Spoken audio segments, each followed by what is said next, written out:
C'est la foule des grands jours au Forum Fnac de Toulouse. Le chef, Michel Plasson, 77 ans, 37 ans à la tête de l'orchestre du Capitole, l'ayant fondé, est revenu sans s'attarder pour présenter un coffret de 37 CD publié par la maison de disques EMI. L'objet prouve en tout cas la grande passion de Plasson et le travail gigantesque de la phalange qui a ses quartiers à Hallogrin pour la musique française. C'est du musée et de la vie. Selon Plasson, c'est la musique des couleurs et surtout du bonheur. C'est pas d'actualité le bonheur, mais ce qui est d'actualité, c'est la musique française qui est éternelle, oui. Et pour donner du bonheur. C'est surtout cette musique qui date de la seconde partie du 19e et début du 20e. Oui. C'est comme Monet, c'est comme Renoir, c'est comme la peinture française. Alors autant les Français sont à juste titre d'ailleurs, amoureux de leur patrimoine pictural, en particulier cette peinture impressionniste, oui. Autant la musique en France est moins protégée dans sa postérité, hélas. C'est-à-dire c'est une musique plus raffinée que beaucoup d'autres. Et si l'époque n'est pas au bonheur, elle n'est pas non plus toujours au raffinement, on ne peut pas dire.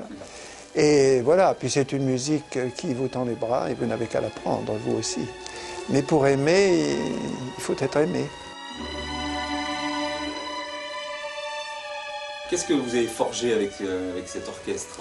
Un son qui a une âme, quelque chose? Oui, exactement. Un son a d'une couleur particulière, qui est la couleur que je souhaite dans la musique. Ouais. Mais cette couleur-là et cette particularité musicale n'existe qu'avec celui qui dirige l'orchestre. C'est-à-dire l'autogestion, ça n'existe pas dans la... C'est pas que l'autogestion n'existe pas, c'est que ça n'est pas transmissible. Ah oui, c'est comme l'écriture. Ouais. Vous avez une écriture, un graphisme. Vous ne pouvez pas le confier à quelqu'un, il s'en ira avec vous. Vous parlez de couleurs, alors il y a des orchestres monochromes et d'autres qui sont... Oui, il y a des orchestres allemands qui sont monochromes et magnifiques. Oui. Et puis la musique française qui exige des couleurs. Michel Plasson est le premier étranger nommé à la tête d'un grand orchestre en Chine, le China National Symphony Orchestra de Pékin. Vraiment, ils achètent tout. Ils sont pragmatiques, hein. Ils se sont dit, on est le pays un des pays les plus puissants du monde, qui deviendra le plus puissant du monde. On veut faire un orchestre à la taille des autres grands pays du monde. Pour ça, qu'est-ce qu'il faut? Pour ça, il faut un chef d'orchestre qui ait l'expérience, l'habitude. Et pour faire l'orchestre, pour le transformer. C'est pour ça qu'ils m'ont gentiment demandé, j'ai passionnément accepté, parce que j'ai encore le courage de le faire. Voilà. Ce que j'ai fait à Toulouse en 30 ans, j'espère que je le ferai plus vite là. Vous dites que les Chinois sont des latins, c'est vrai? Oui, les Japonais sont presque allemands et les Chinois sont presque latins parce qu'ils sont un peu désordonnés, merveilleux. Des fois, c'est difficile d'avoir des réponses précises.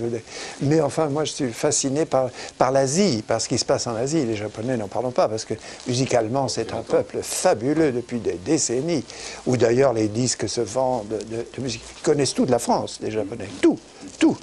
Je parle dans le domaine musical et dans d'autres d'ailleurs. Mais les Chinois commencent, mais commencent avec une telle force, une telle véhémence de réussite, l'architecture. C'est un pays qui est dans une expansion, c'est une banalité de le dire, tout le monde le sait, mais dans une expansion qui est quand même dirigée avec beaucoup d'intelligence par le président qui est venu là, Jintao, est un homme absolument extraordinaire. Eh bien, nous aussi, soyons pragmatiques. Finalement, ce cube EMI est une somme. Mais ça n'est pas exhaustif, vous savez, c'est une toute petite partie de ma discographie. Oui. Déjà de la discographie toulousaine, de la discographie EMI surtout, mais c'est une petite part, parce qu'il y a une autre part qui est CBS, il y a des enregistrements CBS, il y a des enregistrements Deutsche Grammophon, et il y a surtout des enregistrements qui ont été faits à Dresde. J'en ai 25 à peu près, où il n'y a pas de musique française. Fin de cet entretien avec Michel Plasson. Les répétitions du concert d'adieu au Zénith, c'était en 2003.